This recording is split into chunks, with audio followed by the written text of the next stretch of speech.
Oui, qui va t'amener ça marche. Ouais.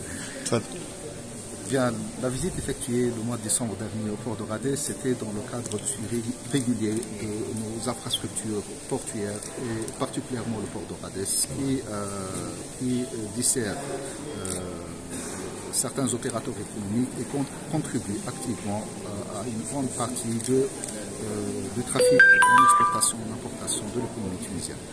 Est-ce qu'il y a eu des constats particuliers, des décisions qui ont été mises en marche en application ou pas voilà.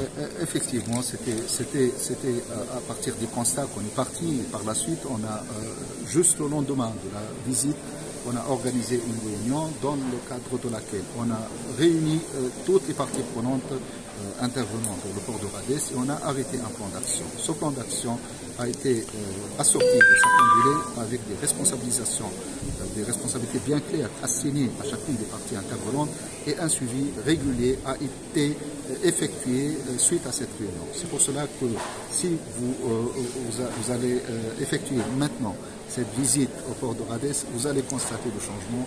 Je vous invite à consulter la page Facebook du ministère, la page officielle, là où on a fait des photos avant et après les interventions.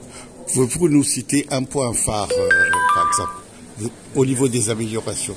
Juste un point. Pour le port de Radès, c'est oui. L'optimisation des espaces, notamment des surfaces portuaires, et ce, afin de fluidifier le trafic et surtout de limiter le délai de séjour des conteneurs au port de Radès, qui est un objectif sur lequel nous sommes en train de travailler, avec bien évidemment un objectif majeur, c'est d'atteindre les standards internationaux et on a fixé la barre très haute afin d'aller en avant pour rendre le port de Radès performant, je dis bien avec son infrastructure actuelle, en attendant bien évidemment la réalisation des projets. On peut être optimiste quoi.